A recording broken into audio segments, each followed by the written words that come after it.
I els planteristes de la Comunitat Valenciana s'han reunit avui amb la secretària d'Estat d'Agricultura per a demanar ajuda urgent per a les instal·lacions dels pobles afectats per la Dana. Calculen que els danys afecten el treball de 2.500 treballadors que poden quedar-se sense faena.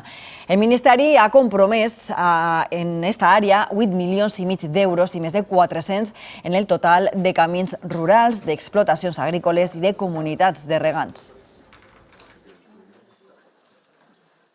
Estamos invirtiendo 444,5 millones de euros más los 53 millones de euros que este gobierno solicitó de la reserva de crisis de la PAC. Nosotros calculamos que son alrededor de 150 millones de euros el daño que tenemos en nuestras instalaciones.